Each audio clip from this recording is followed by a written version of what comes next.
happened. That all happened while I was changing my kimono. You were taking your good sweet time over there. That was not. That was very much not. I missed all of that. The neighbor and lube. Yeah. Okay. You gotta. That's good. We don't need context. Accelerate your kimono. Put it on. Okay. Yeah. Or not. I mean, I just gotta hit record. That's a you want to count to 5 really quick? This is in the show. 1, 2, 3, 4, 5. This is a podcast. We're doing podcast. Wait, hold on. How does this is how we start. You want to start the show proper? We'll actually just I'll start the show here, okay? You ready? Yes. What's going on with my hair? Okay. All right, ready? Mm-hmm.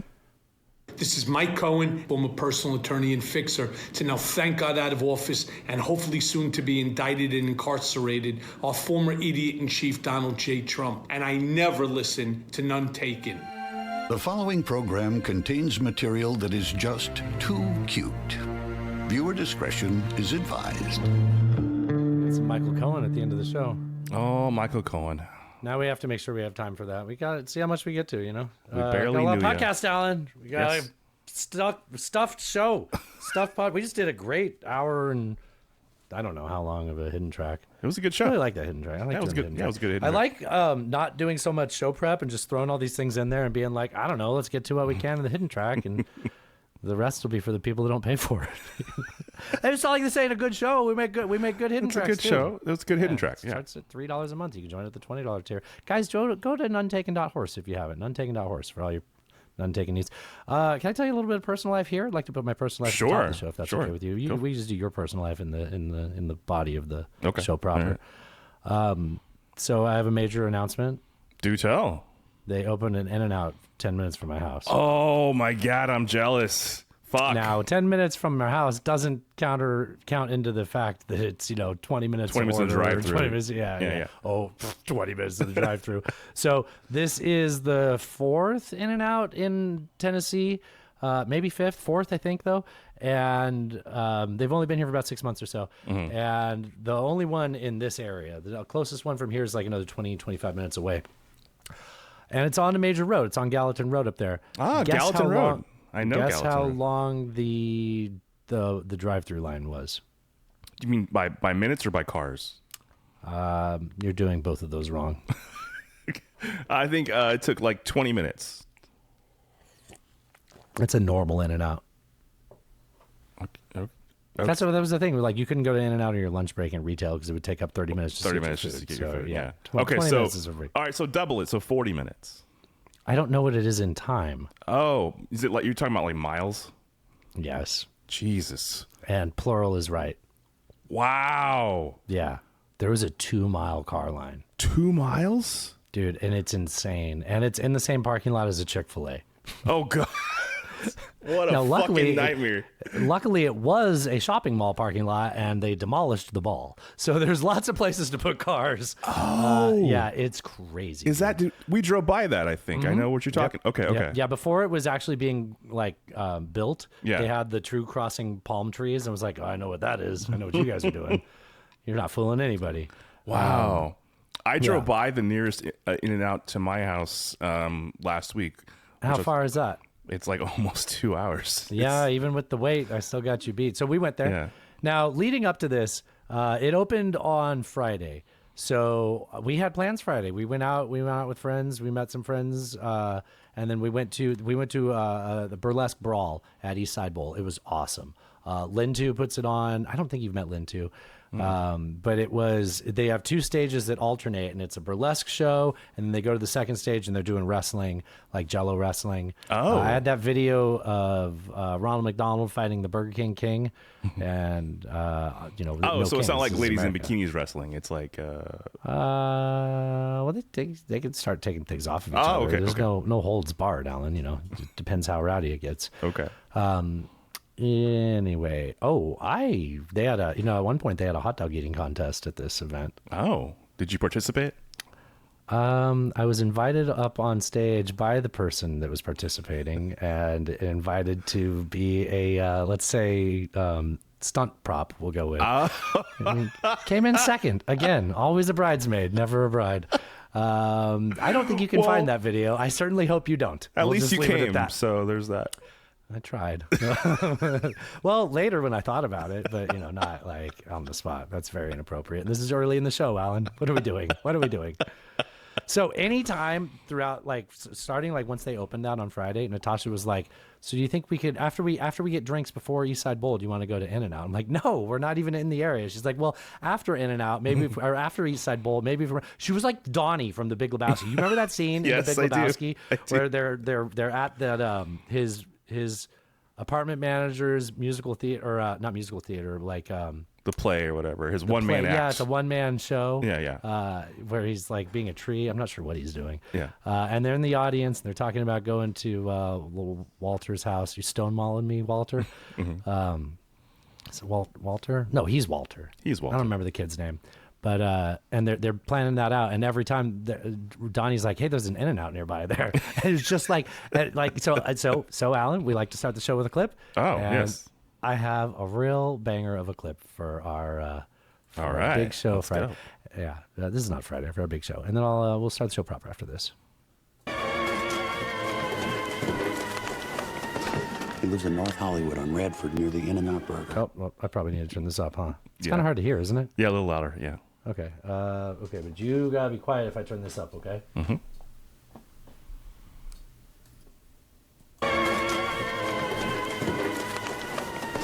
He lives in North Hollywood on Radford near the In-N-Out Burger.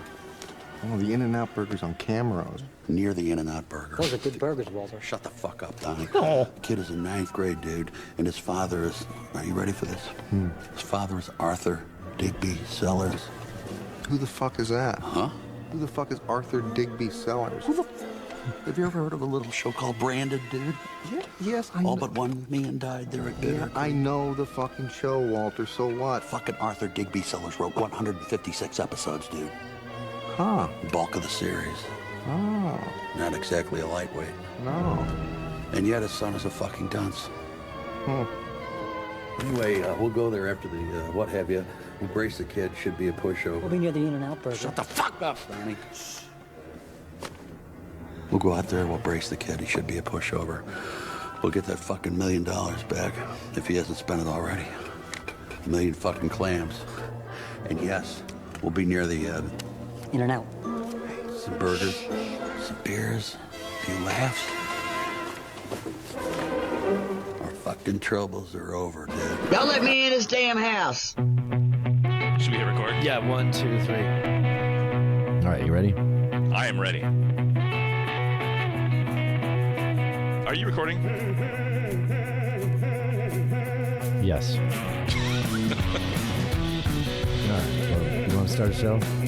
Let's start a show. That podcast is filling your head with garbage. No offense taken there. Well, it sounds like none taken.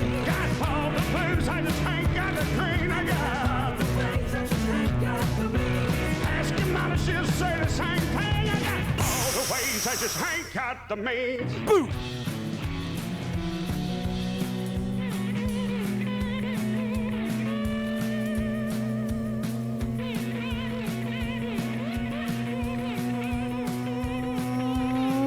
Welcome to free episode number 588 of None Taken, the internet's only debate current events show with two political nomads from two different worlds. Shout out to Reverend Peyton's Big Damn Band for the use of their song Ways and Means for intro music. Thank y'all for joining us. Time of this recording, it is Tuesday, July 14th, 2026. It's a great day for America. We are two coastal elites, here to recap another week of current events, sharing way too much of our tragic personal life, and taking a sledgehammer to the culture war echo chambers. Coming to you from the shores of the mighty Cumberland in Madison, Tennessee, I'm your host, Cred, short for Credible. And right over there, 2,400 miles to my northwest, is my good friend Alan, the Nature Boy Smith, coming to you from Timbertown, Morton, Washington. Got it in there. Remember, guys, we don't have an advertising budget. Y'all are ads. There's two things that we need from you. Tell your friends about us. And if you want to help us financially, first of all, thank you. And thank you to everybody who already has. And if you're like, how do I do this? You go over here to nonetaken.horse. It's a real website. It'll redirect you to nonetakenpod.com. If you have any troubles with nonetaken.horse, sometimes they don't take .horse seriously, which is a real shame to most Kentuckians, I would think. But so you go to nonetaken.horse, and you see the zebra logo. You know you're in the right spot. You scroll down right there. It says join our Patreon. There's different tiers that you can join the Patreon. You can join at $3, $9 and 18, 19. Yep. And I'm going to let you know a secret. You can join at any number that you want. If you join at the highest tier, we will send you a shirt. When you say shirt, well, that must mean there must be merch involved. Damn right, there's merch involved. You got to know right down below that on nonetaken.horse is all of our merch. We got hats, we got mugs, we got car magnets that say "Don't honk at me, my mom and my dad is dead." The different ones, not both. We could do another one. "Don't honk at me, I'm an orphan." Oh. I hadn't thought about that one. We could.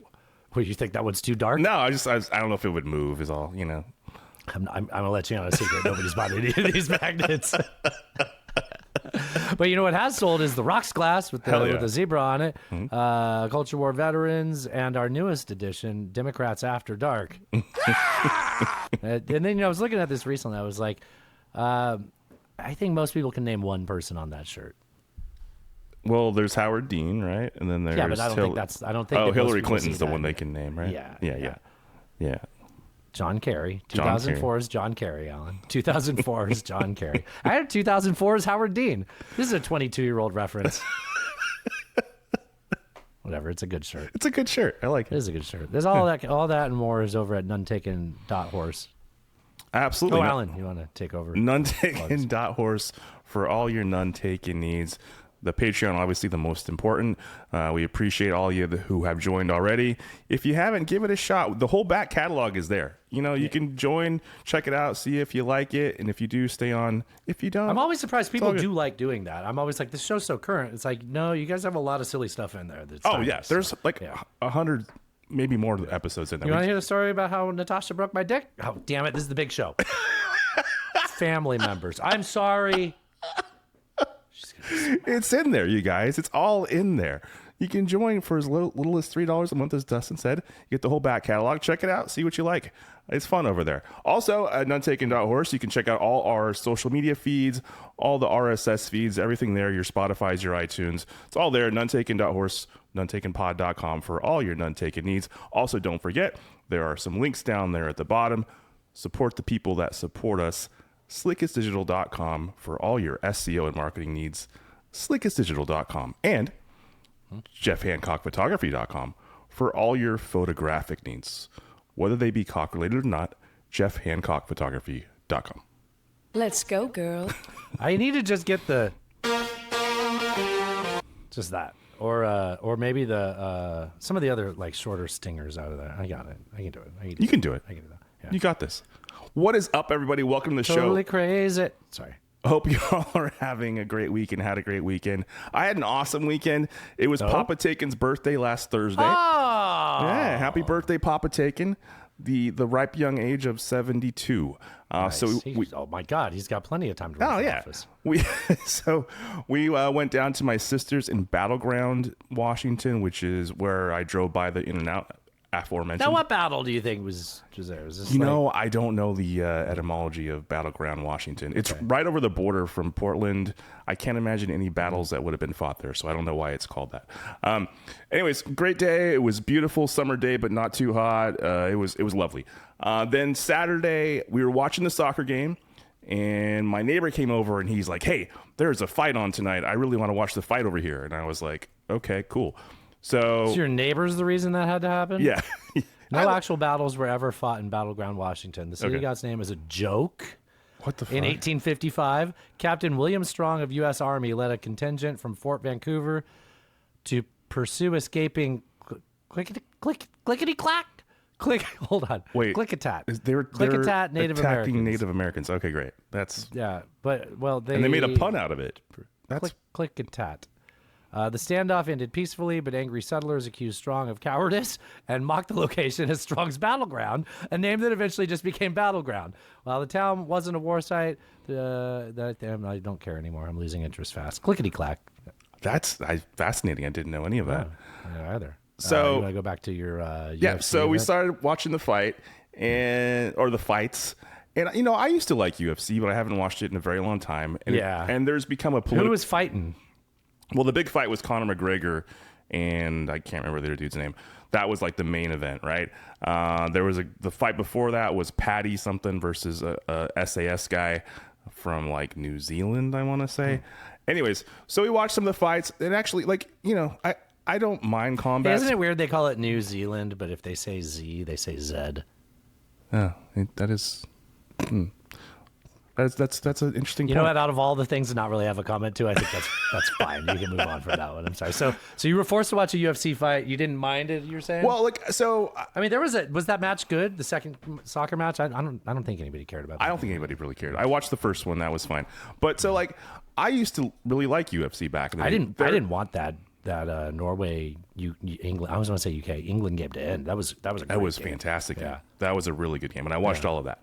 Okay, There's become like a political valence to UFC. I feel like, especially since there's been a UFC fight on the White House fucking lawn. It was always attached to Joe Rogan, and as he became more of a political cunt, it was sort of like which kind of which sucks because I like BJJ as a concept. Right. It's ever anything I've been good at, but I agree. I like martial combat arts. sports. It's it's a self-development. It's something that So it's annoying to me that they kind of took that from us, I guess. I agree. Right? Yeah. So I didn't mind watching it. So we get to the main. By the way, my neighbor, he was like, "I'm gonna go home and come back between What one the of the fights." fuck? And then it never came back. What was he doing? Ripping heaters? He was ripping heaters, actually, but but I was like, okay, I'm already here. I might as well watch the main event. Yeah. Wow. So you watched the main event? Yeah. And guess how long the main event lasted? Well, it's Conor McGregor. He notoriously has really short fights where he just beats someone's ass in like 30 seconds. It was a minute and 3 or 4 seconds, but that's not what happened. He came out and did a flying roundhouse kick, landed on his leg, not the one he broke, the other one, and blew out his knee immediately, and then attempted to keep fighting and just kept falling. And wait. So I knew this whole time that he broke his leg. He broke his leg like a long time ago. That was okay. So the end of this fight was him. Wait, he broke his leg. Okay, so this fight 6 ended years from ago? the way he landed. I know, but I thought he broke his knee again. No. He blew out his knee from a flying roundhouse kick that he landed wrong, and then his knee just buckled, and then he tried to get up and keep fighting, and he just kept falling over. Until finally the ref had to stop the fight because it was clear he couldn't fight anymore. You weren't going to win the fight. No, he couldn't fight. He couldn't defend himself. Yeah, exactly. So, yeah. I thought he broke something on top of it. No, I can't imagine being like somebody who paid like thousands of dollars to be ringside or whatever at this fight and then just see that happen. I know. Yeah. But it's Conor McGregor. It could be worse. You could watch one of those Anderson Silva fights where he just kept forcing people to get on the ground and then falling on the ground. And it was just like, okay, well. I mean, was it Anderson Silva that was doing that? It was, yeah. I 100% expected him to not perform well in this fight. He's way past his prime, and he's cocky as fuck, so he's gonna walk into something either way. Yeah. But that was just such an own goal. It was just like, holy fuck, that's dude. Great. I'm sorry to diss you. I don't care. Yeah, I kind of don't either. Last thing, my brother and family are coming to visit this Thursday. I am looking forward to that. It's gonna be a blast. We're gonna have a great time. That's it. You're doing some big grilling, right? Lots of grilling. Talk about it. Oh, I'm gonna make pizza on the Blackstone. I haven't done that before. We're gonna, dude. We're doing a Mexican pulled pork that my brother wants to do. I don't even know what that means. I thought that was just chili verde. That's what's gonna happen. We're doing all kinds. Susan, I'm not going to your Cinco de Mayo party. We're doing all kinds of stuff. It's gonna be a That's great cool. time. Your brother's gonna be in town for a while. About 10 days. Yeah. This is the big party, though. Yes. Yeah. That's cool. That's cool. Hey, can we do a little bit of the comedy class? Let's do it. That's sent in. Yeah. That's weird. Didn't I have Thrash and Bobby Ferg in the hidden track too? I think you did. Yeah. I did have other people send in clips. I'm sorry. This one's pretty much unseen. I watched the beginning of it. It was like, well, I like Stavi. Thrash sends in good clips. I like the premise. I'd rather not have this spoiled for me. So let's watch this one together. Okay. Stavi talking about fat Italian men. A strong male figure in the Italian household has to be obese. Yeah. The two types of Italian fathers are obese and cheating. That's my dad. That's your dad? This guy said that's my dad. Which one? Obese and cheating? That's his thing? He's got two sons, so he just tells them, like, yo, I cheated on your mom. He's got two, you said that like, well, I mean, he's got two sons, so he tells them, of course. Fabrizio, if you had a daughter, you gotta lie to her. You know, you gotta raise your kids right. So come here. Let me tell you about all the pussy I was snacking on today. How's your dad vote? He doesn't. He's illegal. He's illegal? He's an illegal. Wait, is he Italian? Yeah, dude. An illegal Italian. That's a real throwback. You've got an heirloom father. What does he do? He's a contractor, I'm guessing? Tricked into fucking crowd work again. He works in garbage. In garbage? No, come on. Okay, so your father's in the mafia? He's an illegal Italian who cheats on your mom and works in garbage. You haven't put this together until right now? I'm the guy telling you your dad's in the mafia?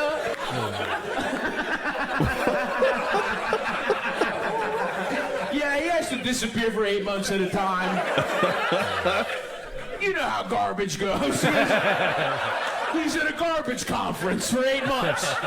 You know, he grows a mustache, dyes his hair blonde. You know what garbage guys do. You gotta go down to Miami for a few weeks, let things cool down. Works in garbage is quite a sentence. I don't think I'm putting. Yeah, it's waste management. Yeah. Come on. What kind of self-respecting He works in Italians? garbage. Okay. Glad you noticed that too.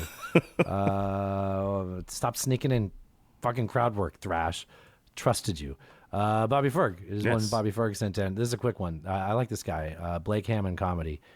I think the government talks about the war in Iran the way my wife talks about her orgasms. Because they say they finished, but if that's true, why are they still mad? That's funny. That's a good one. It's fantastic. It is good, right? That's really good. Yeah. That is good. Never a good time to transition into this, and if you'll allow me to transition out of it, hold your thoughts, the obvious one. But we got to talk about rest in peace, Sam Neill, man. Dr. Grant, most famous is Dr. Grant from Jurassic Park. Yeah. Do you have? Oh boy, Alan, you didn't like this last time I did this, but do you have other favorite roles of Sam Neill other than Dr. Grant, Jurassic Park? No, I don't. Jurassic Park is the best. This is right here. This is right here. He was in Event Horizon. He was the captain, the original captain of the ship on Event Horizon. Yeah, dude, that was such a fucked up movie. It was a horror movie. I think I might have just. Yeah, that was. I saw that opening night, and really, I listened. Yeah, and I listened to a Nine Inch Nails album on the way home, and I was like, God, was this like made for this movie? If I search Nine Inch Nails albums, there's going to be like 20 albums. Yeah. Event Horizon was a crazy movie. I forgot that he was in it, to be honest. That was a long time ago. Yeah, he's good in that. Apparently, he was in Bicentennial Man. That's I don't like that movie. Do you know he changed his name when he was a kid? I don't remember what. Maybe it'll show his. He's from New Zealand, right? He lived in New Zealand, but I think he's from Scotland. Oh, okay.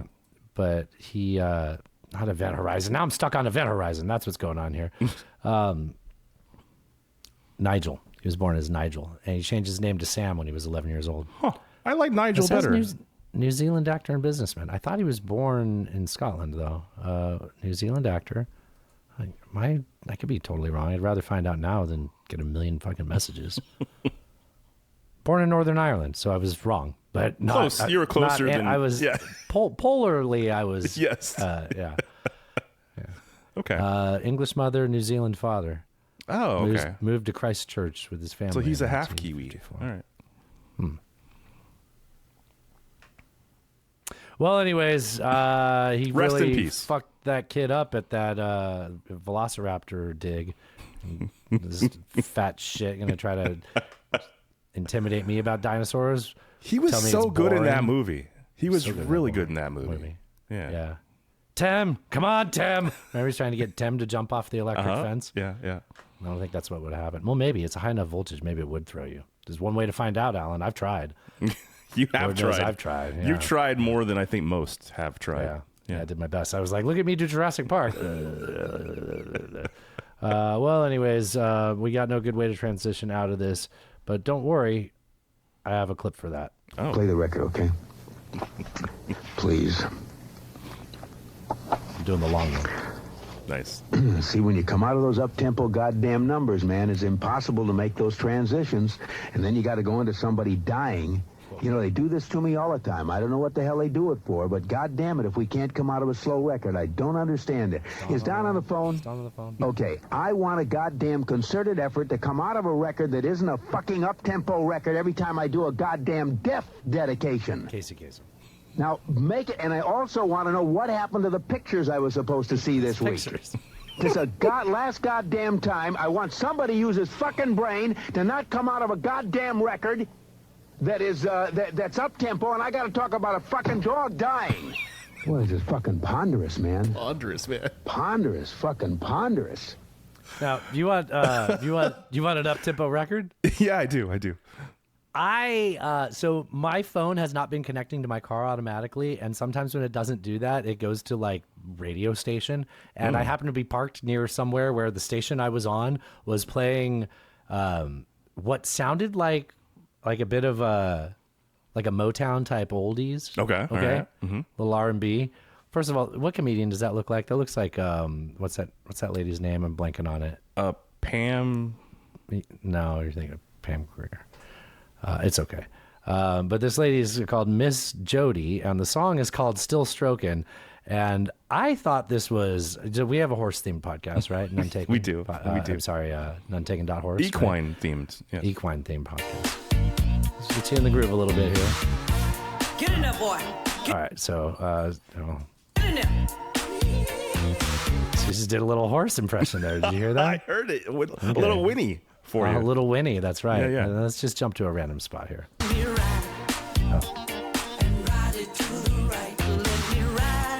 Let me ride. Just let me ride. What does she mean by back it on up and let me ride? Those things are not. Those are different positions, I would think. Yeah.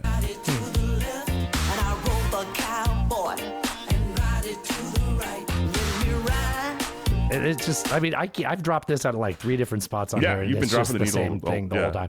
They do a studio fade. You can tell here that. So here's let's just do the same thing.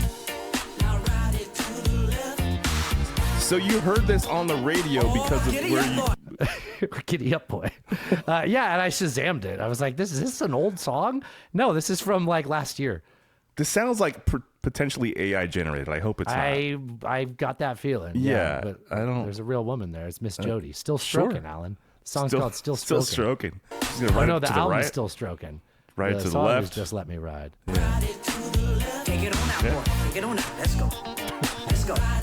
All right. You know what that sounds like? Take it on out. Let's go. Let's go. Let's go. Wow. I'm trying to find it. Come on. Let's go. Pwah. Okay,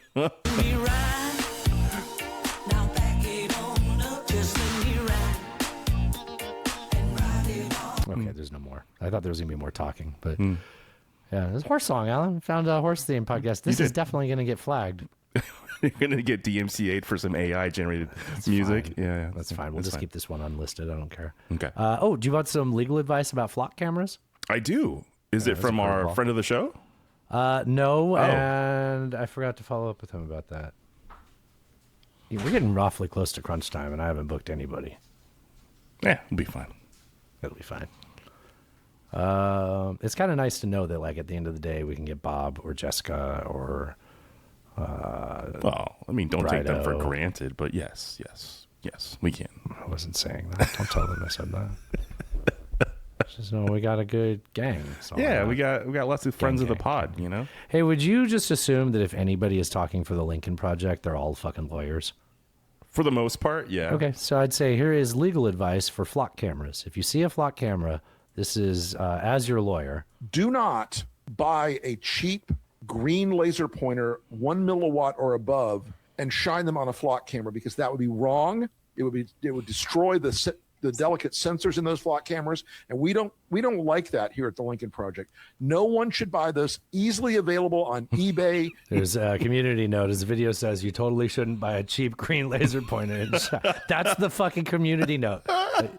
I need to Definitely don't that do one. that, you guys. That would be terrible. Amazon and other. This reminds me of the Whitest Kids You Know, where they're like talking about angles of lines of sight into the White House. Places, super inexpensive green laser pointers, and shine them on flock cameras to destroy their lenses. That would be absolutely wrong, and I condemn it. Yeah, you'd be destroying public property, perhaps. Don't do that. Don't, if you do that, make sure you're not doing it in any manner where you could be detected by. Well, just don't do it. Just don't. Definitely don't do it. Right, Obviously. and definitely don't wear clothing that you can be detected when you do that. Definitely don't wear those sunglasses that the flock camera can't see your face with. Yeah, definitely do that, but don't not. Oh, just don't do that, but don't shine the laser. Right. Okay. Yes. I think we're coming at this from two different angles, but yes. All right, let's get out. How about that? Right, let's do. Isn't that something, Alan? Let's move to. Isn't that something? Isn't that something? Here's what I have for Isn't That Something. Let me change the logo back to our Nintendo. Nope, Sega. Wow. Sega. Super Nintendo, Sega Genesis. Sorry, it wasn't a rap song about lasagna. Did you want? I thought you'd finish it. I was trying to remember the lyrics. I know who it is, but 50-inch screen, money, green leather sofas. Come on. Yeah, Biggie. 50-inch screens in the 90s. Good grief. Those things weighed tubes. like 500 pounds, dude. Yeah, they did. Anyways, let's talk about. Let's talk about Iran. Let's talk about Iran. Oh, sure. And then I don't think we'll do a half, but I think the next topic we'll do is we got to talk about Michael Cohen. That's my Michael Caine impression. And then we got to talk about No Country for Old Men. If that isn't obvious, you'll get it when we get there. Okay. Then I have some Trump quotes, and I've got a great clip of Best of the Left for you later on in the show too. When do we get to Lindsay though? That's in there too, right? Well, I guess you weren't listening. It's fine. Okay. So what did you think No Country for Old Men was about? Okay. Yeah. It's a combo topic. I get it. Okay. All right. Let's talk about Iran. We're talking about Iran first. Yes. Okay. So this is more like up to the minute stuff. Everything about Lindsey Graham, sort of like, trans people coming out and being like, I can finally talk now that the NDA is over. That's not new developments. The guy died on Sunday. What else is new? He's dead still. But Iran is continuing to twist and develop, and it's just very frustrating as an American citizen that we're just doing dumb shit over again and being like, maybe it'll work this time. All right, let me not get ahead of myself. So actually, I have a question for you. Did you see any news today? Apparently, Saudi Arabia bombed Yemen. They shot missiles. I think Saudi Arabia attacked Yemen, if not today, maybe yesterday. Why don't you Google that while I'm talking? Okay, I didn't see that, but I'm pretty sure Saudi Arabia hit the Yemeni airport, unless it was old news. And what came out was that like they probably got the green light from the U.S. to do it. But and I don't know, like it's not going to do good for anybody to bring the Yemenis into this. Did you see anything in the news about that? I just heard something about that. Sana'a International Airport in Yemen was struck by airstrikes, which Houthi rebels blamed on Saudi Arabia. When was that? Got a dateline on there? Hold on. Let me go to the original a week ago? source. Is it today? I got to go to the original source because this is from Google does the AI thing. So I'm clicking on the New York Times and it's opening. It's loading. As soon as it opens, I'll have a I got a question that Mima sent in. Okay, do tell. Do you think that we're going to nuke Iran? You know what? Can I give you a follow-up on that before you answer? Sure. Was the whole like Islamic Republic of Japan a warning, like foreshadowing? Oh, like hey, we don't want to give them the old Japan treatment. You know what? That Freudian slip would make more sense. This headline is from July 13th, so yes, this is current. Oh yes, hey, look at that. We bombed. Yeah. We had to have helped Saudi Arabia with that. I don't think there's any. I don't think the Saudis have taken credit for it. The Houthis are saying Saudi Arabia did it. I see. But who else would have done it, right? Like, Iran wouldn't do it. That's certainly not the Israelis, Alan. Sure.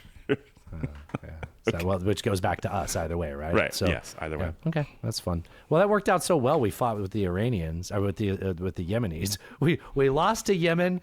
We lost to Iran. Like, can you I mean, you know who else we've won every battle against but lost the war against? Afghanistan, Vietnam, Iraq. Like the list goes on and on and on. It's a decades long list at this point. It's our entire life and more. It's almost like when it wasn't a worthwhile expedition, that it just doesn't go like. I mean, the best of them was Afghanistan, and we stayed there so fucking long that we lost our point anyways. And if we, okay, I don't need to. I'm sorry. That was the only good one to point at, right? Like Iraq was an utter disaster. Afghanistan didn't go well, don't get me wrong, but at least, there was the women's schools or the girls' schools and all that stuff. It would all evaporated. Iraq was an utter disaster and made no sense based on post 9/11. It was Afghanistan did make sense. But that Toby Keith song, he's like, that sucker punch came in from somewhere in Iraq. Yeah, no. That's what we sing when we go to the Toby Keith concerts, Alan. You're not in on it. I know. I'm not in on it. No. Okay. I don't know the chorus. So there's the memorandum of understanding, but it all is turning out to be a bit of a misunderstanding. So I would just like to set a proposal to the United States government and anybody who has influence in the United States government that listens to this podcast. Can we not go to war or go into agreements with other people while Mercury is in retrograde? I just think that, enough historical data is there to prove that it never works out well, whether you believe in star superstitions or not, which I don't, but I do with that one. There's just we signed this during it. We went to war during it. And what do we misunderstand? So paragraph number 5 in the memorandum of understanding says this, and I quote, Iran will make arrangements using its best efforts, loose wiggle words, right?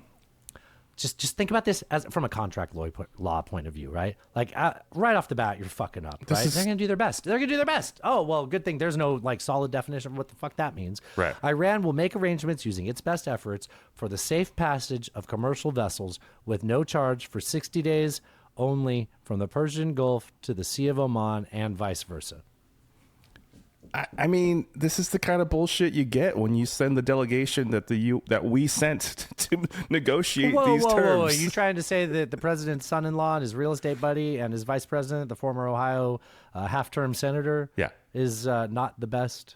I'm saying they're definitely not the best. No? And I'm saying somebody else might have hammered out what best efforts means and whether or not passage of commercial vessels means the entire strait and not your own little waterways that you want to control. Your lane. Because you left room in here for weaselly, rat fuck, untrustworthy Iranians who are only known for doing this. They did this with weapons, with nuke inspections. They did this with the last, with the JCPOA. They are famous for doing this. And you thought and then you gave yourself, they gave 60 days to agree to this. They haven't even gone to the point where they implement this. They couldn't even agree to this because number 5 was so fucking vague. Iran's like, well, according to my best efforts and safe passage, I could still carve off this spot where they have to go through. They still have safe passage over there. Not over there, but right here. They have safe passage here. And they have to pay us. You didn't say anything about paying us. Look, it's literally not written down because Steve Witkoff, Jared Kushner, and J.D. Vance agreed to this. Yeah, so our best efforts include you paying us, and it's only for 60 days. It's only for 60 days. It says it right there. There's a reason the JCPOA took 20 months to negotiate, because you have to get all these terms right. And yes, they are hard negotiators, and that's not a bad thing to be a hard negotiator. You wouldn't use the word rat fucks? No, I wouldn't. I would say that they are hard negotiators. And you know what? I want hard negotiators on my side too. I bet you do. He was in a hotel. Well, sorry. I bet you do. There. So yeah, obviously that was a dumb statement. I've people who do this for a living, who have worked for the State Department, who negotiate contracts like these, all said this was a stupid MOU. There's nothing here. We took this MOU. I think you were more negative, cynical about it than I was. I was trying to be optimistic about it, and it has worked out worse than your negative outlook on it was. Yes. Yeah, it's been so much worse. So much worse. We're at war. We're not even it's back. No. He told Congress we're back at war. Yes. He said that we're back at war. He sent a letter to Congress, like I said. Does it get a cool new name now? Because last time it was Epic Furry, but now it's what? I've been going with Grippy Straight. Yeah, I mean, I'm sure we'll get some new nomenclature, and we'll find, Trump will find one that sticks out to him that he really likes. I mean, they're asking AI, right? They're like, oh, 100%. Sounds fucking cool. 100%.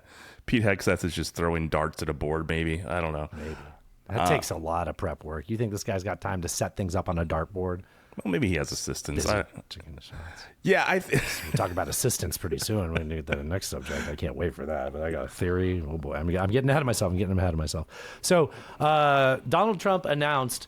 So he backtracked on some of this, and then he announced that we are in fact doing the blockade. But he announced on Monday that you don't have a drink in your mouth, do you? No, I don't. He announced he's going to be the guardian of the strait.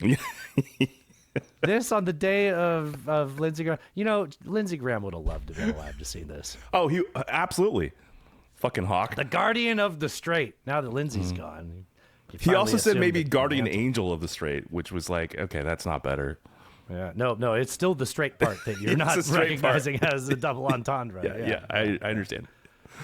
I'm not even sure what I mean by comparing it to Lindsey Graham. I just can't help myself. Oh, God help me. Lord help me. I'm about to bust, Alan. That's not it. Lord have mercy, I'm about to bust.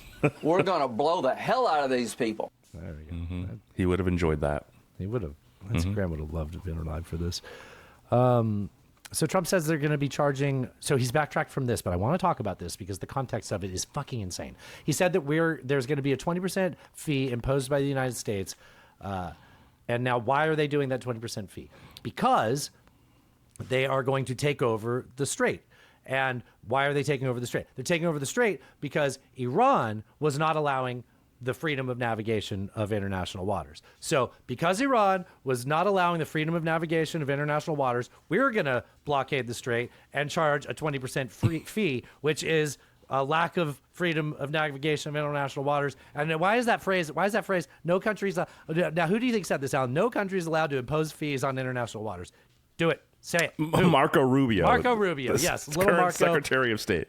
The Archduke of Venezuela or whatever the New York Times of Cuba called him. Also. Cuba. No, Venezuela. Yeah. Not Cuba yet. Yeah. Don't you dare contradict me in front of the kids, Alan. So now I'm going to draw your attention over here now.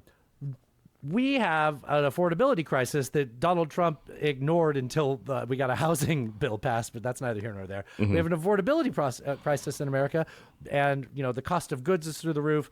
Now, tell me if I am wrong to assume that if you charge 20% for everything to leave the strait, it's going to make everything 20% more expensive. I believe that's accurate. Yes, that's 100% true. All right. I'm kind of running out of steam on that one. That was it then. Okay. All right.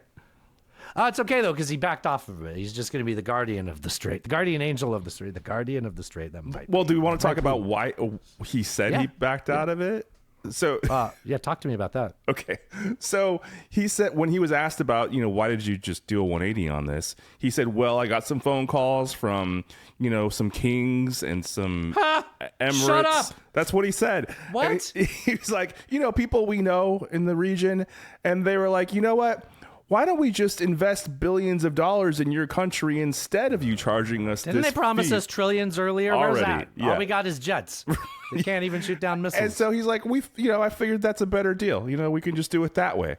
So, we're not going to charge a 20% fee Did you just anymore. tell me he took kickbacks instead of following through with his militarism? Yeah, also, God, he makes everything worse. Promised kickbacks. I don't think there's no contracts. Like that Indian billionaire. Just like the Indian, that's what I was referring to earlier. We talked about that in the hidden track. Yes. Wow. Yeah. Jesus. Yeah, good times. So this is what happens when you have warfare, not only ran like the Secretary of Defense, but also, the Secretary of State and everything. This is what happens when you have warfare ran by fucking LARPers and incompetent amateurs, right? Mm-hmm. Like, this is just exactly what you get, right? You say, we bombed the hell out of them before, we killed all their leadership, and then they rebuilt everything. There are sites that we have bombed like 3 times that they've rebuilt like within a week, and then we just bomb it again another week later. Mm-hmm. Like You know, like this, like last few weeks where it's been like, oh my gosh, we're bombing again. We've hit the same strikes, struck the same sites, and then they've rebuilt them, and then we strike the same sites, and it all gets done without us killing anyone too. It's like there's like 1 or 2 people dies every time we hit these sites because they're like, yeah, you know, they're probably gonna knock that down again. We gotta build it up, you know. We gotta give them stuff to hit. Yeah, I mean, I guess it's like a war of attrition. We probably have more missiles than they have materials to build that. I don't know. I can't prove that. I would not bet on that, but I don't know. It also doesn't seem like a good use of our resources. Absolutely not. So the war is resumed. The people are going back to doing that, and it didn't work the first time because that's why we're here, right? Like we're here because that didn't work the first time, and now they're like, we should do that again. Yes, we're doing the same thing. We're doing like the same Trump's thing. like, oh, you know what we're gonna do? We're gonna hit up. We're gonna bomb them. I can't make this sound smart. It sounds dumb when I say this, but this is what they're doing. Like I'm trying to say something. I'm like, well, that didn't sound right. No, this is what they're doing. Like this is what happens when losing has no consequences. You just go do it again. And then you do the same thing and nothing changes, right? Like, yes. and Iran has won this war and the U.S. has lost it. And you know how I know that is because they're the ones dictating terms, not the U.S., right? And right, we're doing this now because they are telling us this, and we're saying, we're going to bomb you. And yes. Like, well, you have bombed us. And then you have the juxtaposition of J.D. Vance coming out and saying the cool thing about this is the Iranians have realized that the way they've dealt with the U.S. for the last however many decades didn't work, and maybe they need to try a new thing. And then like the day later, Trump says, these guys are scum. I don't want to deal with them at all. There's no point. Let's just bomb the fuck out of them. Like, these are narratives. Well, do you remember when he also said, if this doesn't work out, I can blame J.D.? I do remember. And here we are. I do, and here we are. And that's like Marco's just like, yeah, he's got his black robe on, his red lightsaber out, you know, like, yeah, he is. Yeah, very, very short. He looks more like Darth Helmet from Spaceballs. Spaceballs. Yeah. She switched from suck to blow, sir. Because he's short, Alan. Yeah. It's a short reference. Okay, yeah. I think a better line would be your Schwartz is as big as mine. That's fair. Yeah. Always thinking about vacuum blowjobs, Alan. What about Dewey in Scary Movie? Oh, yeah. Mom said not to fuck the vacuum anymore or whatever. All right, let's move on. You know what? I don't know. We could do a short show. I don't fucking care. Okay. I want to skip this topic because I think, okay, all right. Do you want to talk about like the effects? So you closed the Strait down, right? Yes. Here's like a crash course in stupid shit that happens to Americans because we elected an idiot who doesn't learn any lessons, and he just like the consequences of one bad action get compounded by other bad actions. Case in point, aluminum. So aluminum's being affected by the Strait being restricted, shut down, closed, right? So just back up a little bit though. So things over time, before the war, before the tariffs, before any of this, things have become more and more expensive to transport. And, you know, food, the margins in grocery stores have been very narrow, right? So to impact that price,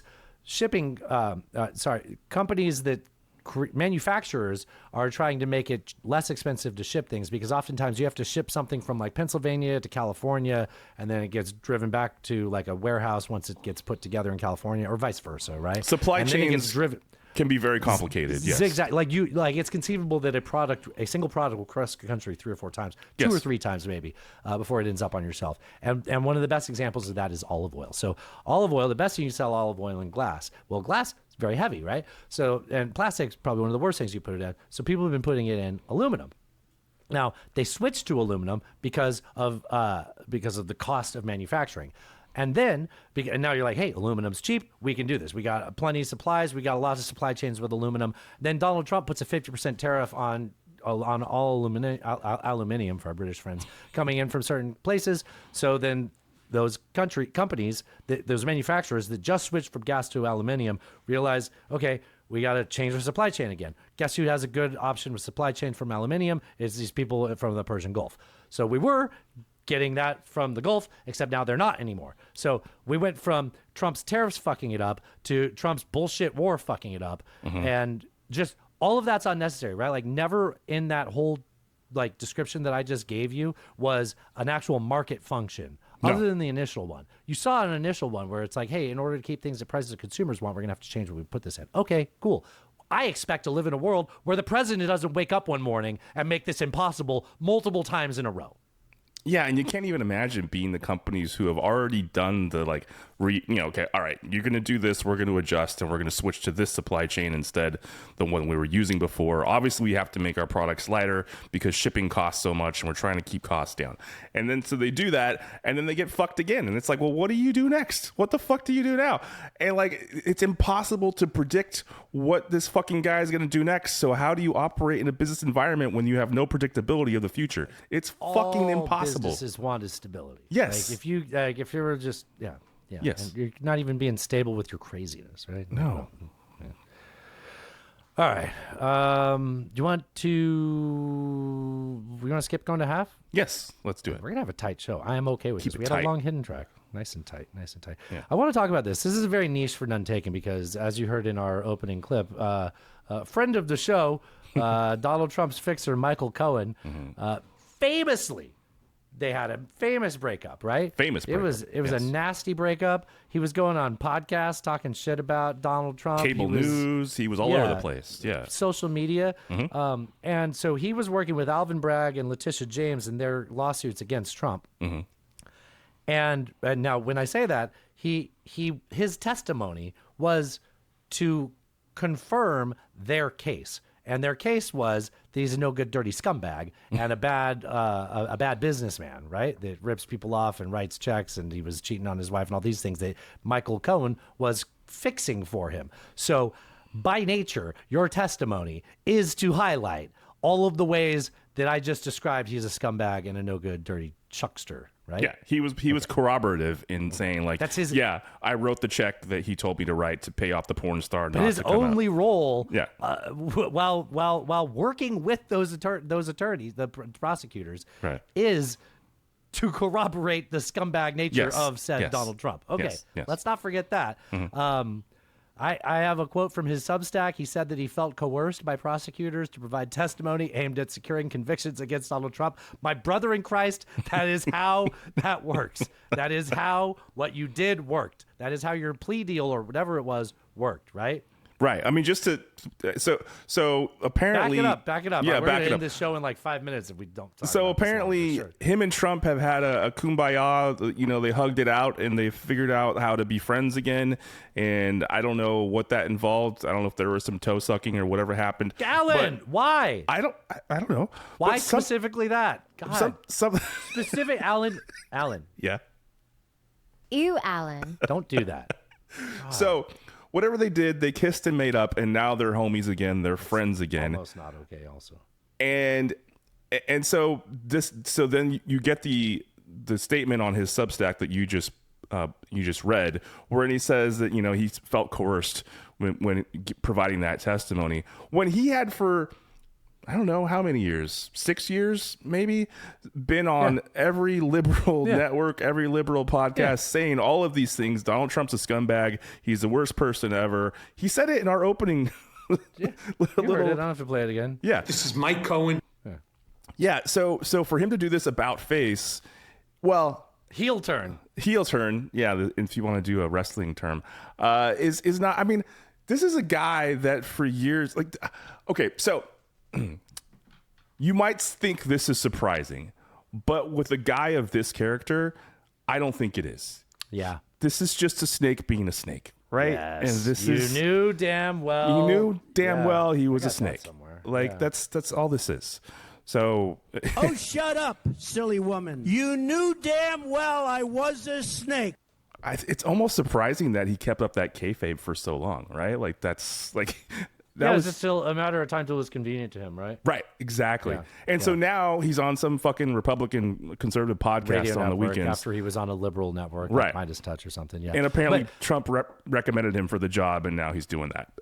It's worth pointing out that when he was testifying for the prosecutors against Trump, they actually had to keep restraining him on social media. Yeah, and they were like, "Hey, you're actually undermining your credibility. Like nobody's going to hear you testify and be like, well, that's just the guy that talks shit about Trump all the time. Yeah. Of course he's you got to stop talking this shit. Yeah. So like that, just full context. That's who he was. Yeah. Also, if you notice in what I just said in his quote, he didn't redact anything. You know why? Why?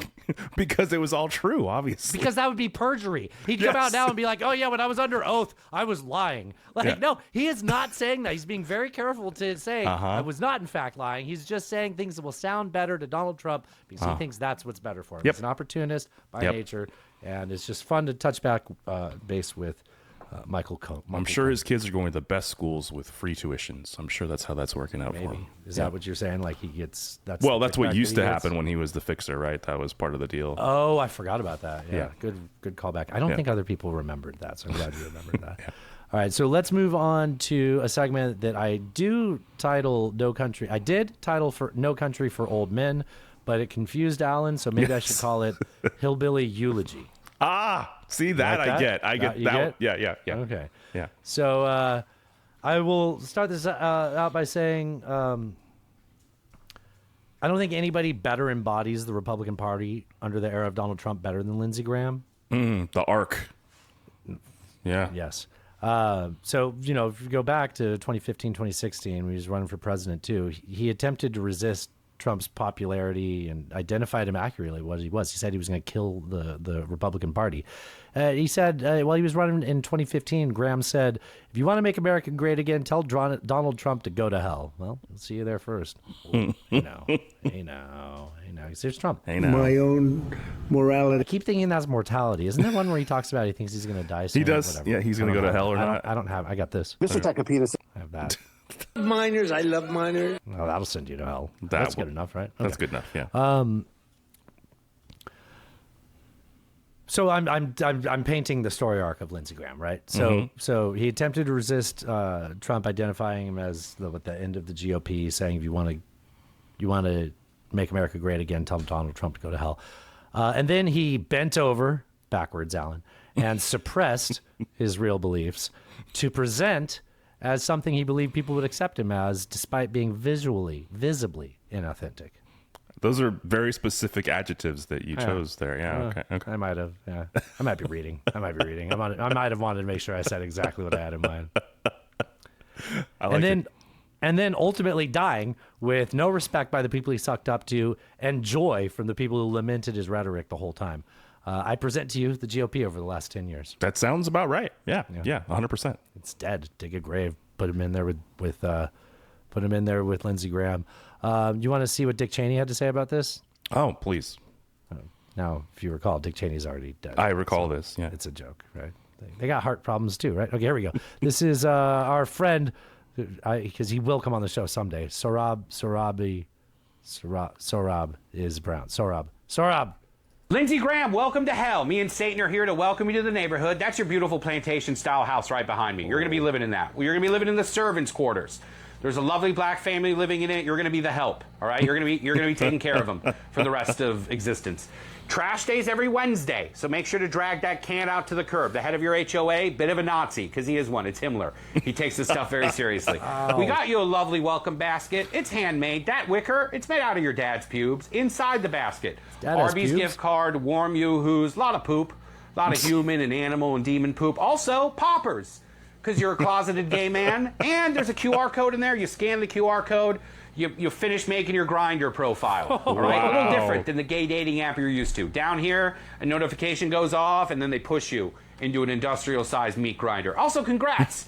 Satan got you married. You got arranged married, all right? You're married Margaret Thatcher, the ugliest woman in hell. She looks like she eats all her meals at a bowling alley. But we got you a mistress, too. Wow. It's your grandmother with the big old floppy pendulous titties. You're going to love it. Now, come on. We're going to a barbecue. Yeah, we're going to have sausages. Also, the sausage, it's going to be your penis. We're going to cut it off. You're going to love hell. Lindsey Graham.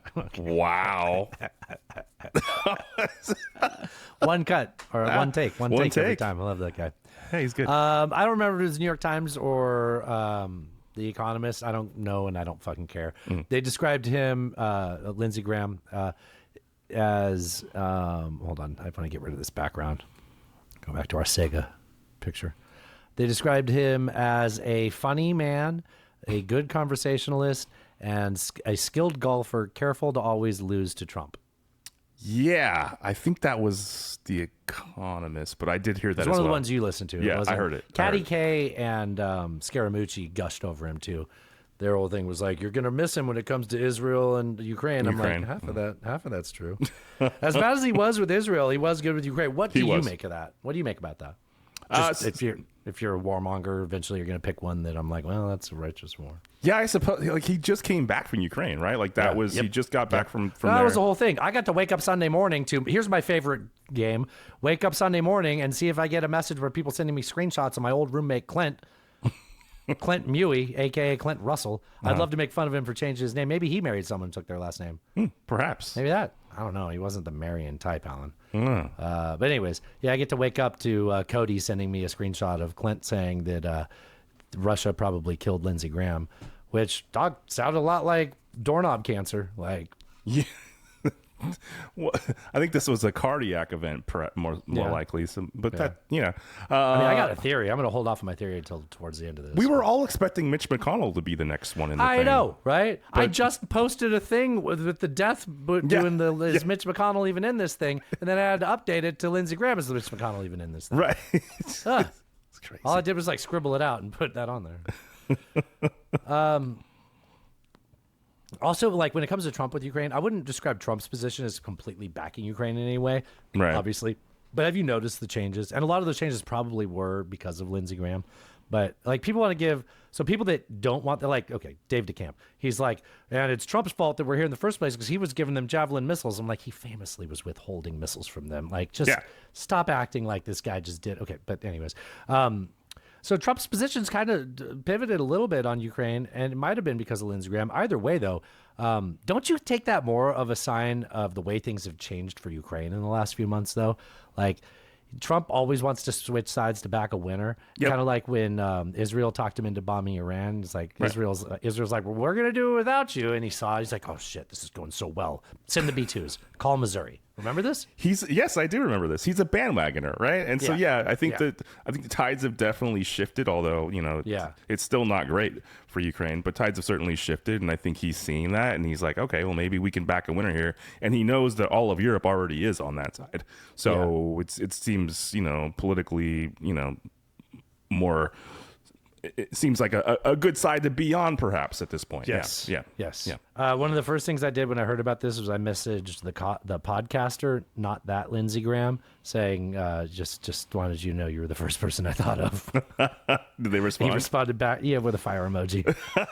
We DM each other, Alan. Me and podcaster Lindsey Graham. Okay, all right. We're friends. I see. Okay. He gave us some podcast advice early on. I think I remember that. Yeah. Yeah.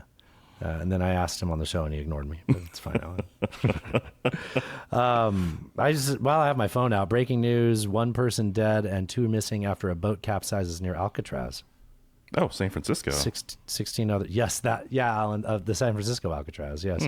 Now, nothing was said about Alan the Coyote or whatever his name was. Didn't they name him Alan?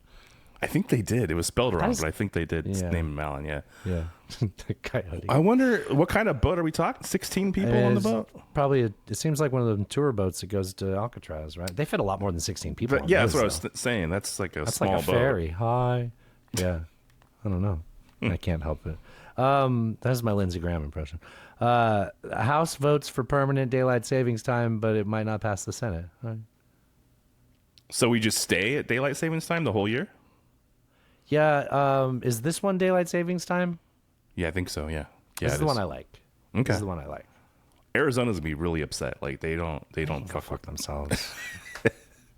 Isn't there another state too that doesn't change? There's a bunch of states that have weird things. There's like counties that are weird. Yeah. But also, I don't know. And I want it to be this one. I don't want it to be this one's fine. This one's more than fine. I want more time in the evening. If I wake up, it can be dark. I don't fucking care. Yeah, it's fine. It's part of waking up. Watch the sunrise. That's not bad. And I want the sunset after I get home from work. I don't want it to happen. I don't want to drive home in the dark. I get glare on my windshield, Alan. I just don't like it changing. Like it's such a thing. You gotta get also used that. to it. But if it has to be one, I don't want it to keep be it here. I want it to be this one. Yeah. All right. Do you want me to play the clip of Donald Trump running against Lindsey Graham and giving out his phone number? Sure. I do remember this. Yeah. And let me take you back to 2015. Seems to me not as bright, honestly, as Rick Perry. But today I got called a jackass by this guy. And then What? Chatcast? honestly as Rick Perry. But today I got called a jackass by this guy.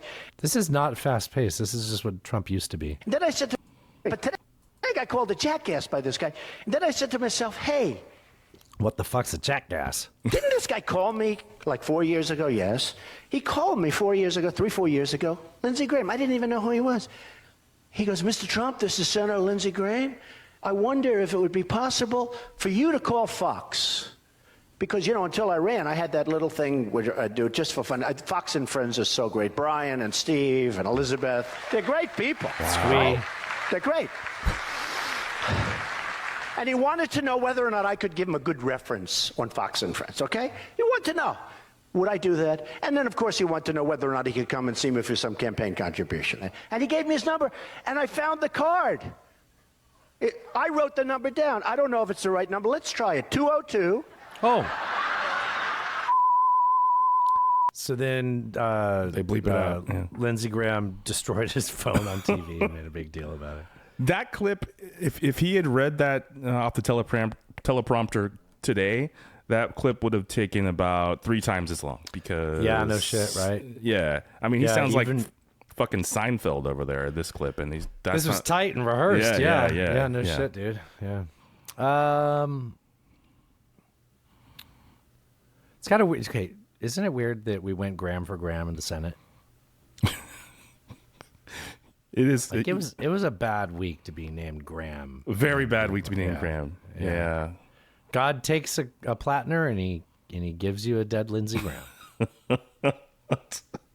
Works in mysterious ways, Alan. He does indeed. He does indeed. What's this one? Remember the time Lindsey Graham didn't want to talk about flood victims from the hurricane in North Carolina? I do remember and that. And he pivoted back to Israel. It's his favorite. I've been going all over South Carolina like most people. I hadn't slept much. But look what's going on in Israel. Our friends in Israel are surrounded by people that want to kill them, destroy them, a second Holocaust in the making. And Biden says be proportional. What is the proportional response to people who want to kill you and your family? God. They're running out of ammunition in Israel. We have to help our friends to keep the war over there from coming here. They're willing to... Can I tell you something about proportional? Sure. I think the amount of destruction, the amount of like megatons of munitions that have been it adds up to like a shocking number of Hiroshimas. If I were to so they didn't drop an A-bomb, but no. So that clip, he said Biden said to be proportional. So this is while Biden, I assume, was in office, right? Okay. Yeah, this is hurricane, the one that hit. So didn't Tennessee, last month Trump also say that Israel should be proportional in their? Oh, did he? That's funny. He said if something just like that. He said if Hezbollah fires rockets into Israel, they shouldn't just blow up buildings in Lebanon, right? It's the same fucking thing. What is proportional? They're surrounded by people that want to kill him. Yeah, it's the same thing. It is. Well, you want to talk about something that's the same thing. So Trump gave Lindsey Graham's eulogy in the same fashion. So they tried to get Trump to talk about... When they leave the filibuster, which is the single smartest thing we could do. They tried to get Trump to talk about... look, it says on the screen, Trump remembers Senator Lindsey Graham. And he immediately goes... Which is the single smartest thing we could do. The filibuster, which is the single smartest thing we could do. Because then you get everything. That's bigger. But even if we took the small loaf, and the small loaf is the Save America Act, and it's very simple. It's voter ID. It's proof of citizenship. They're showing images of him and Lindsey Graham together with a chyron that says Trump remembers Senator Lindsey Graham. It's proof of citizenship, and it's no voter ballot. It's the ballot. Look what happened to the kid in California. They sent a million ballots. Nobody know where they came from. Don't know what he's talking about. Nobody know where they came from. Yeah. So it's you don't do mail-in ballots unless you're in the military, you're in deployment, you're in the military. You don't do them if somebody's sick, if somebody's disabled. Fuck these disabled sick people. You know? He sounds like he's on Dayquil. Like, what is happening? You get his British Dayquil, yeah. Okay. Yeah, that All good right. Sudafed, yeah. So he's complaining about Graham not blowing up the filibuster and not passing the SAVE Act in the Senate? No. Okay. He was just supposed to be talking about Graham, and And he he's just like, switched to and his topics just he like wanted to Lindsey talk Graham about. stopped talking about the Okay, flood victims all right. and started talking about Israel. That's what I was trying to I showcase. see. He gave him the Lindsey Graham treatment. Actually, I'm here. Well, since I got the microphone, I might as well talk about this dumb shit that has no chance of passing the Senate. Right. Nobody in the Senate on the Republican Party thinks that it's a good idea to blow up the filibuster because, like, just do it. You know what? They should do it. They should do it, but they don't get to complain about Democrats misusing that later. Right. Because Democrats blew it up for judicial reasons, right? Am I saying that right? And Yeah. then the Republicans used that, right? Yeah, and then the Republicans said you can't put in a SCOTUS nominee in the last year of your presidency, and then turned about Am I face. wrong, though, or did Republicans blow up the judicial one? No, I think it was the Democrats that did it first. They made like a carve out for judicial ones, and they're like, fine, but you're going to teach Republicans that they can do this. And Democrats do things stupidly and in a small way, and then Republicans do things in MAGA does things in a convoluted, really dumb way that doesn't make any sense. But then all their fans with their red hats are so lacking of critical thinking that they're just like, well, I don't know what that means. That honestly looks really stupid what you did. Must be 5D chess. Yeah, and I think the senators that are not willing to blow it up understand that power shifts, and they don't want to be on the other end of that if that were to be the case. Right. Yeah. I have a question. Do tell. Okay, so we all know that Lindsey Graham doesn't have any kids. Mm-hmm. We know he doesn't have a spouse. Right. As far as I know, his sister wasn't in the room. As far as we know, yeah. I'm sorry, Senator Lindsey Graham's sister. Right. Who made the phone call? Yeah, that's a bit murky, isn't it? I think Who was at his house? So a lot of people have been asking this question. I looked into it. Have Okay. you seen the answers to this? I've seen a little bit. It seems very murky, but I know. So according to details shared by Senate colleagues, Okay. Senator Graham called his scheduler. Now, I didn't say his aide, his assistant. I said scheduler, and I'm going to come back to that. Okay.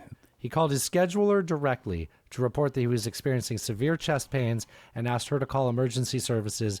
Now, she was at a restaurant at the time, so she went and called 911 to get first responders to D.C., where paramedics had to break down the door to treat him.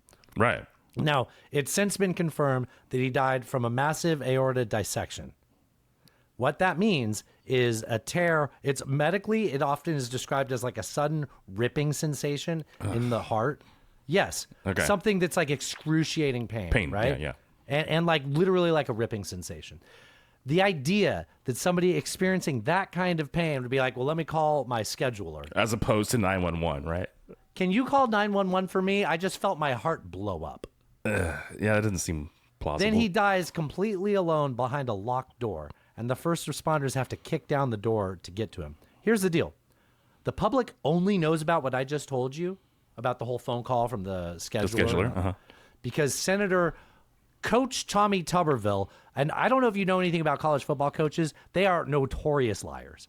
So Yes. Coach Tommy Tuberville, I'm so sorry. Cincinnati Bearcats coach Tommy Tuberville chose to share that information with reporters. Tuberville explained that the scheduler, Taylor Stevens, I don't think that matters, happened to be at a restaurant with one of Tuberville's current staffers when the call came in. So I have a theory that actually makes more sense to me. Do tell. I think he had, and I won't be any untoward. Mhm. I don't think I said that right. I think he had a secret guest over. That seems I plausible. think the chest pains hits, and instead of calling 911, that's going to bring flashing lights, police, instant press exposure, not to mention maybe a suspicious guest over. He panics about the potential scandal. He calls his scheduler, not his like main aide, his scheduler, because now I don't think he called, right? I think his chest exploded. He died almost instantly. The person that was there, I'm speaking in a gender neutral way, sure, called probably the person that they schedule with Lindsey Graham, their liaisons. Right? Well, Lindsay that's why wants the somebody to come scheduler- over. The scheduler calls that person. So Right. that person they have their number. Yes, yeah. So the scheduler gets the call. I'm guessing that person is intimate enough that at 72 he probably has regulars, I would think, that person has a key. They locked that deadbolt behind them to make it look like the door He didn't was get home locked. alone. The door Yeah. wasn't left unlocked. That'd be weird. That'd be suspicious, That would- right? Yeah, yeah. Okay. So then they had to kick the door down. Yeah. I think, and then they get to Tommy Tuberville as his colleagues get to make him look like a hero, saying he was a stubborn politician who I'm so dedicated to getting this sanctions bill with Russia passed that I was working through the heart attack. You call the police for me. I'm going to keep working. You call 911 for me. I'm going to keep working. You get to make him a hero out of it.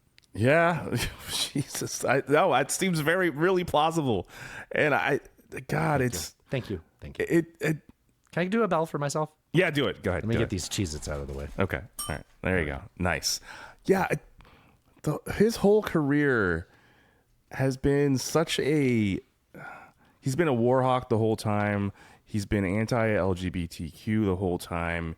He's been, as we already documented, he did an about face on suddenly, Trump was a xenophobic racist, and all of a sudden he's his favorite president of all time. Well, you know why that probably is, if we're going to be slanderous. Sure. Donald Trump had access to his FBI file. This guy was in the Air Force. Like, he has a pension. All of that shit's up in the air if you start asking and telling, or whatever the new policy is. Huh. I hadn't considered that. Huh. I just thought it was politically expedient for him to do it. I think a little bit of column A. Yeah, why not Zoidberg? It could be both of those things, Yeah. right? Yeah. And like, he saw that he could have access to power to get things done that he wanted to do. He got a lot of things happening on the Supreme Court, a lot of the conservative agenda that he wanted to push He forward. was the head of the Judiciary Committee. Like, he passed those judges, yeah. Yeah. So, like, the reason we have the SCOTUS we have today is because of this motherfucker. 100%. Well, not 100%, but largely. Ketanji Brown Jackson? Well, there's more than her, but not necessarily her. But the Brett 6-3 majority that we have on this court is almost single-handedly because of him. Right.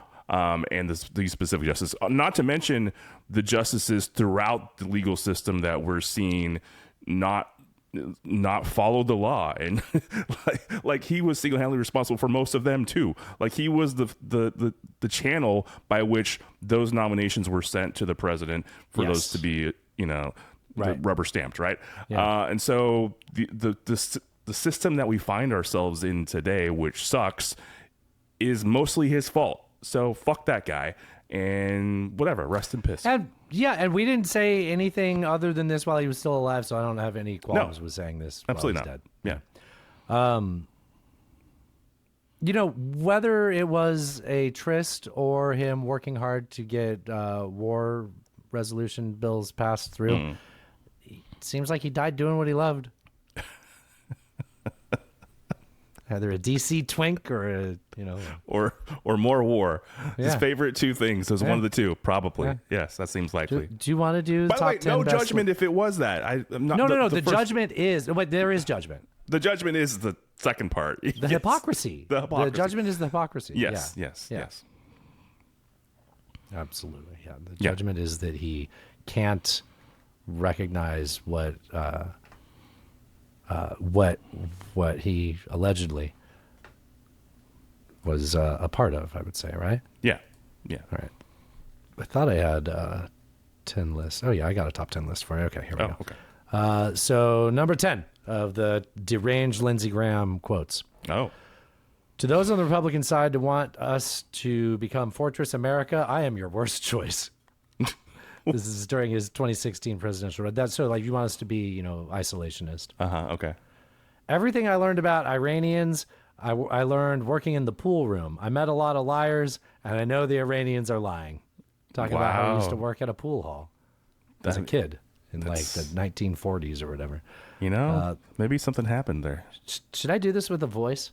The last place in the world you want nuclear... Nope, that doesn't... Alan, I can't do impressions. The last place in the world you want nuclear weapons is the Middle East. Why? People over there are crazy. Wow. If Iran contests more of the Strait of Hormuz by the United States, if Iran contests control of the Strait of Hormuz by the United States, we will obliterate them. That aged well. We did too. Okay, I can do this. We did Iwo Jima. We can do this. This was regarding taking Karg Island. Jesus Christ. It's time to start. That one's new. That was recent, man. Yeah, that's the last real one was recent. recent too. But Yeah. that one's like, man, how did that like not? We should have said that more. Yeah, I didn't notice that one. Wow. You know what's crazy? On Friday when I was at the burlesque brawl, they were doing like cheap flash tattoos, like $100 for a tattoo. Yeah. And they had a ladybug, and I almost got one as Lindsey Graham. What if I fucking did? And it was like still healing Sunday morning. Damn. I actually really resent not getting it. I almost did it. Natasha's like, no, that's weird. Where would you have put it? Somewhere where people would know. Probably like thigh, left thigh. Oh, okay. I don't have anything there. Yeah, you like the leg tattoos. Yeah. Well, Yeah. I only have one, but yeah. Oh, okay.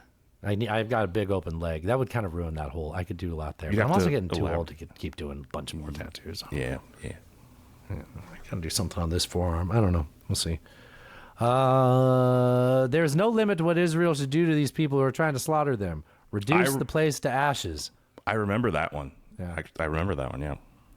It's time to start moving American dependents, spouses, and children out of South Korea. I think we're dynamically moving toward a preemptive war with North Korea, with nuclear charged or North Korea. Well, when you have the Islamic Republic of Japan in the mix, Yeah, you know, you fair. gotta. Forgot about that. Yeah.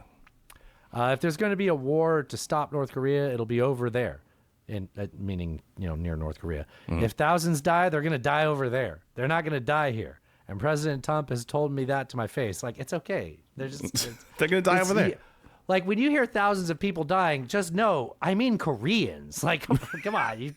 Yeah, come on. God damn it. Islamic Republic of Japan. It's the wrong button, but it's close enough. That's close enough. Yeah. We are in a world war. Blow up their refineries. Look into the camera and tell the Ayatollah, if you don't stop, we are coming after you, your regime, and your oil. We should sink the Iranian Navy. Okay, that wasn't that crazy. Why did we drop? This is the one, Alan. Okay. Okay. Why did we drop 2 nuclear bombs on Hiroshima and Nagasaki to end a war we couldn't afford to lose? Give Israel what they need to fight a war they can't afford to lose. This is Hiroshima and Nagasaki on steroids. What the fuck?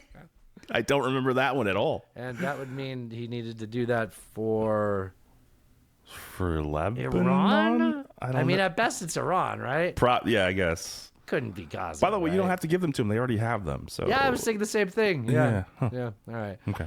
Well, I don't have the audio, so just imagine I played a little clip for you of. Remember that video of the turtle fucking a shoe? I do, of course. How could I forget? Yeah, so think about that. And let's talk about Rigor Tortoise. This is our Mitch McConnell Isn't Dead segment. Rigor Tortoise is an excellent title for this. You like it? That's great. Well, we called a show that recently that you didn't laugh at when I said it. So I appreciate you liking it now. I like it. Do you not remember not laughing last time and me getting upset? Actually, now that you say it, I do. Yes. Haven't I been nicer, Alan? I've made a conscious choice to not yell at my friends so much. I was like, gosh, he does come here every week and put up with me every week. I don't need to yell at my closest friend. This is Andy Bashir, the governor of the state where Mitch McConnell has not been showing up to work. Well, he works in Washington, but you get my point. Yeah, so this is a governor who, now we saw what happened in Georgia. We didn't talk about it. In Georgia, Context Restored, Jeff Hancock's page, had a post saying that they put Lindsey Graham's sister up as a senator. Yeah. Talk about that. I thought I had a clip about it. Can you talk about that real quick? So the governor just nominated his sister to replace him. Yeah, but he was debating other people, and then Trump publicly was like, "It'd be pretty cool if Lindsey Graham's Isn't her sister name did like it." Danielle or Danielle or something with a D? Yeah. Yeah, Darlene. Maybe Darlene. Maybe Danielle. Daryl? Not Daryl. Not Daryl. But the guy from The Walking Dead. So maybe she has a crossbow. Yeah, so she has been nominated to replace him until there's an election. Yeah. So governors get okay, but first of all, it's kind of weird that he didn't have any kids or a wife, right? Like Sonny Bono's wife took over, Alan. Well, given the lifestyle, I mean, it's not What are surprising. you implying? They don't want to come at this. He was in a hotel, and I met him. And we fell in love, deeply in love. That's how him and Lindsey Graham buried the hatchet. Yeah. Okay, so the governor of Kentucky should be able to be like, hey, Mr. Mitch McConnell, if you're not going to like just like take a picture holding the newspaper. Yeah, proof like, of life. Yeah. It is weird that there was a newspaper on the table in the picture of Mitch McConnell. We're going to get to the picture of Mitch McConnell in a second, but here's the governor of Kentucky complaining about the Republicans and the MAGA establishment not letting him have the freedom to make sure that their senator does his fucking job. We might make some news right here, Reverend. Our Republican supermajority has been so worried about me being able to potentially support someone before a special election. August 3rd. Remember, August 3rd is where the election could take place. And they're just trying to pretend like Lindsey Graham's alive until we get to August 3rd. Did they pass now? Actually, I don't think he's dead. I think he's just a vegetable or some version where he can't perform his job, and he should not have, like, the people deserve to have two functioning senators, and the way it works is the governor gets to appoint one. And or they have a special election, and Thomas Massey can run. Right. I also agree that I don't necessarily... And they're afraid of Thomas Massey. I don't think he's dead. But he's definitely not... Very badly burned. He's definitely not mentally capable of even recording a video to say, hi, I'm here, I'm alive. Right. Like, he can't do that for weeks at this point. So, like, they can weaken and Bernie's this all they want, but that's what they're doing. Well, they will, because they're like, we've got 17 days. We can do this. Yes. One but two laws. They tried at first to say they could submit a list of 3 people to me from the Republican Party, and I'd have to pick. Now they say I can't fill a vacancy, but I have to call a special election. But here's... Which is so appropriate that it's Mitch McConnell. Right? Not letting them explain my joke, please. The same thing that happened with Supreme Court is essentially like you can't put a nominee up in your last year and then obviously flip-flopping the next term when it was Trump in the same position. Yeah, exactly. Yeah. Here's the thing. There is a Kentucky constitutional provision that says that I appoint all state officers when there's a vacancy. The question is, does that apply to federal offices? Well, before there was ever a law in Kentucky on how this would work, multiple appointments were made by governors, assuming under that provision. So if we end up there, and I hope we don't, I hope Senator McConnell will provide proof of life tomorrow and that we could all move on. There's at least going to be probably a little disagreement. So you would... I'm not going to lie. I thought Al Sharpton was dead. When he said Reverend. You thought... Yeah. Oh, it was Jesse Jackson that died recently. Yeah, it's not Sharpton. Yeah. Okay. Look at Al Sharpton and tell me that man's alive. Al Sharpton's like, I don't really feel comfortable talking about He's Mitch McConnell more being on alive death's than door. McConnell. Like the other night, I had a dream that Mitch McConnell showed up at my doorway. I thought it was the moment. I thought it was the Reaper. All right. If that became necessary, you would appoint someone if it became necessary. Why does Al Sharpton remind me of Joe Biden so much? Oh, wow. Do you see it? I see it. To do so on the basis of the Kentucky Constitution as you read it. Well, certainly my hope is that Senator McConnell will provide us the assurances that we need. But if he is incapacitated, if there is a vacancy, I will look at my authority as governor to make sure that we are represented as Kentuckians. And certainly I'll take a strong look at that section of our Kentucky. I fucking love how boring he is.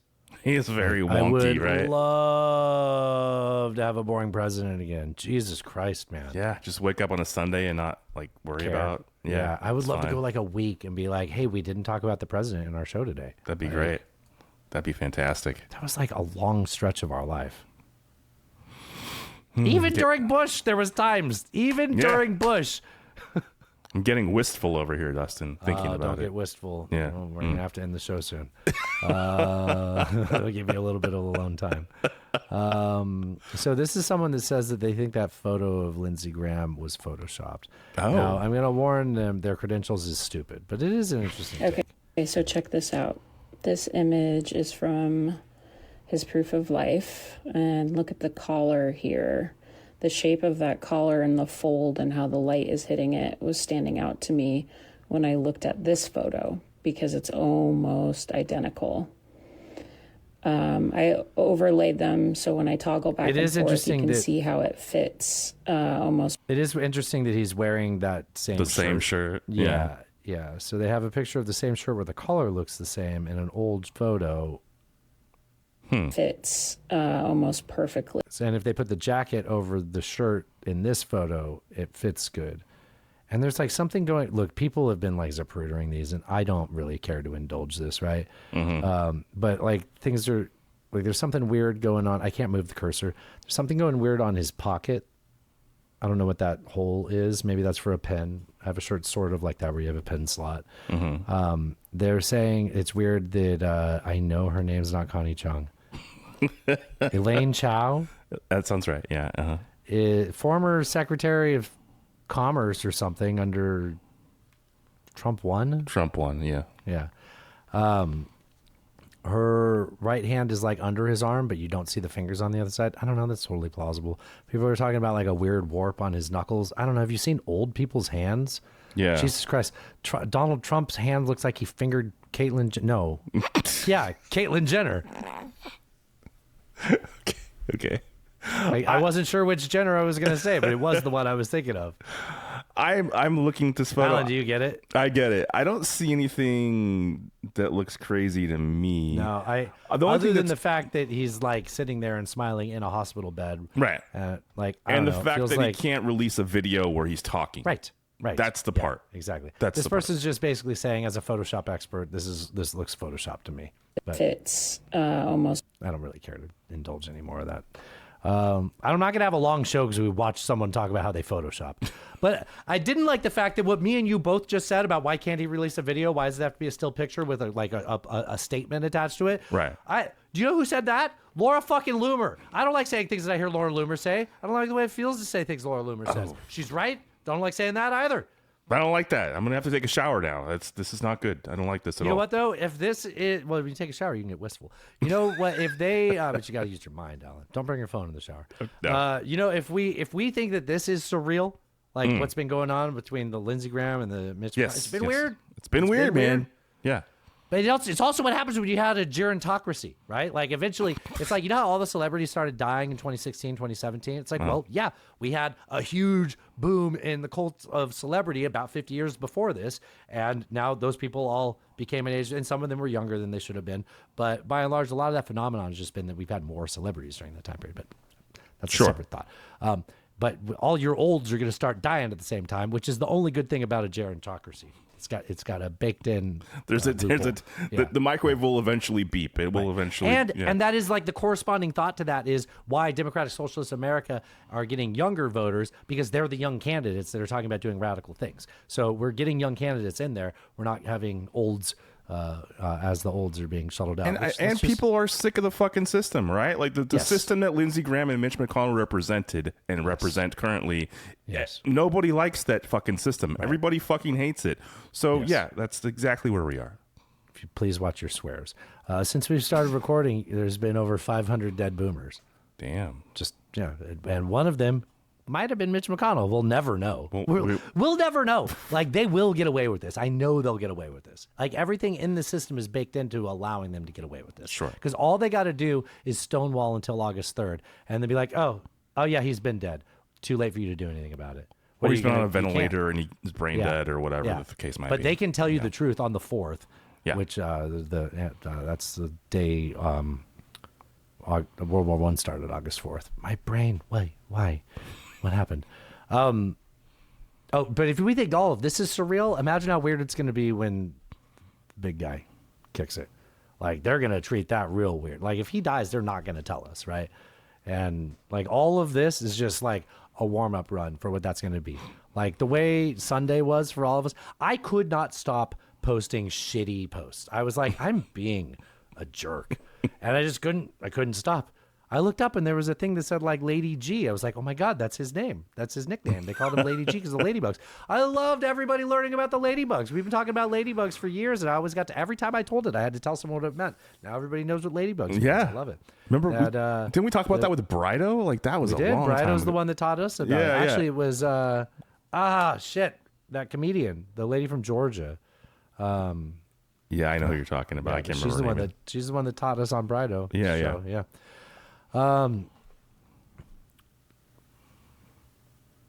And you factor that into, like, Donald Trump just had another voluntary quarterly cognitive exams that he calls his quarterly annual cognitive exam. He just bragged about it. He just bragged about it again, which I volunteered to take. It's like, I have this thing every quarter. That's every year that I have every quarter. Yeah. Mm-hmm. What if they did a remake of No Country for Old Men, and it's just Anton Chigrin going around killing elderly congressmen and just with the cow thing, the cow killing thing? Yeah. Just taking out Mitch McConnell's and I Lindsey feel like it would Graham's be a lot harder for people to like see him as the bad guy, right? I know he was already a bit of an anti-hero in that. He was a little bit, yeah. Uh-huh. Yeah, a little bit, yeah. Call it, friendo. All right. What a great villain, right? Like top 10 probably. Yeah. Certainly an argument for top 10. I would agree. Yes. Yeah. That look, man, he had was just, yeah. You want to do a little Bob, friend of the show, Bob Seska, doing a little Sloppy Don, Best of the Left? Yeah, let's do it. Alan, can I give you a Sloppy Don? Please do. See if you can help me decode Sloppy Donald's gibberish. Check this out. Their beautiful cars are going to make freedom raw. Make freedom raw? What? What people don't know, he was the world record in going up logs. Couldn't come up with the word trees. See cars at the level that they've never been at before. I love this. Going up logs. Couldn't come up with the word trees. Going up logs. Wow. And that's going up logs. You know who he's talking about? No, I don't. Who is he talking about? Sean Duffy Combs. You mean the head of NASA in the transportation? He's not the head of NASA. He's the head of the interior or whatever, right? Oh, okay. Yeah, but he used to be at Road Rules and lumberjack enthusiast. He just did that whole video series. What is Sean Duffy? Full name. Lumberjack. Full name. Sean Patrick Duffy. Shut up. No, Patrick Duffy? He's the Secretary of Transportation. From Step by Step? He is the Secretary of Transportation and also is head of NASA, I believe, still, right? Isn't he? Alan, we're not going to move past him having the name of the dad in Step by Step and what, Dallas? Was Patrick Duffy I don't know in Dallas. Sean Patrick Duffy. Is that the Dallas? You climb up logs really well, though, apparently. If you search Patrick, you get the starfish. Patrick Duffy.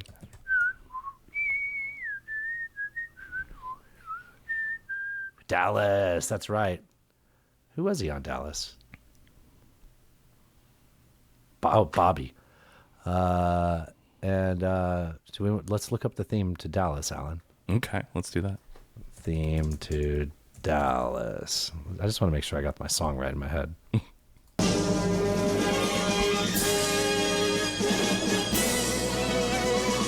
don't remember this fanfare. A lot of fanfare. Oh.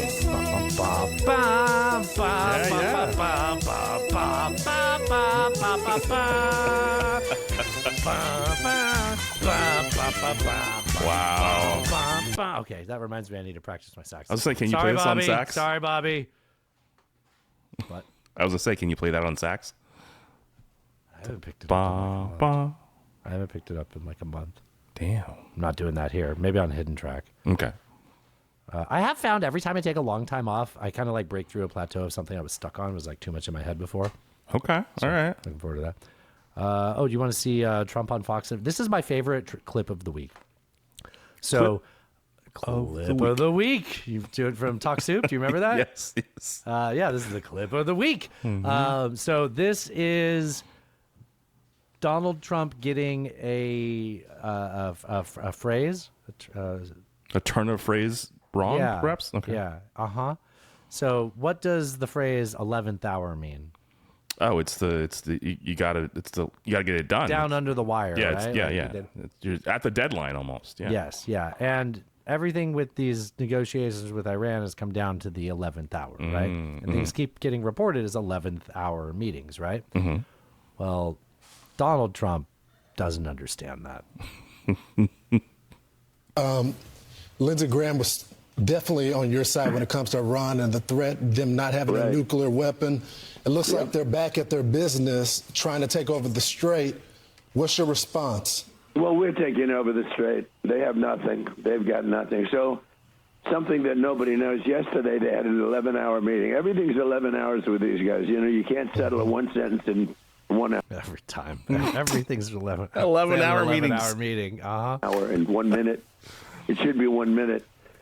And everything was agreed to yesterday. And the snortle. Did you hear the snortle? I heard it, yeah. Yeah, Aiden pointed that out.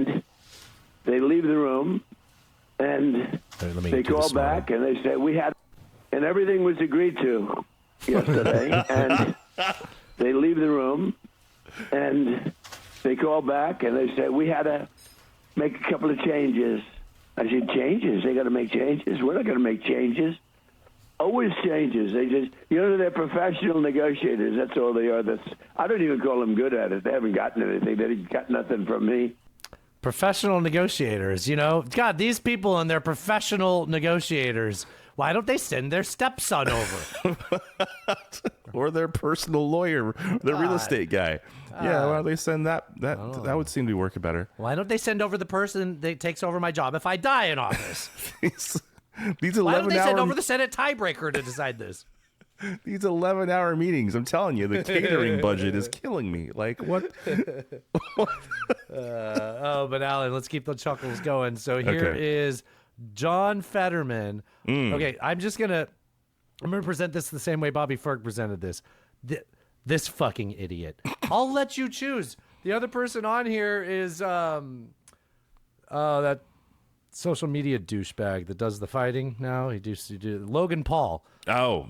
And and another meathead. He's asking us, I want to ask you as well, this tactic of holding the phone, did you start doing this after the stroke?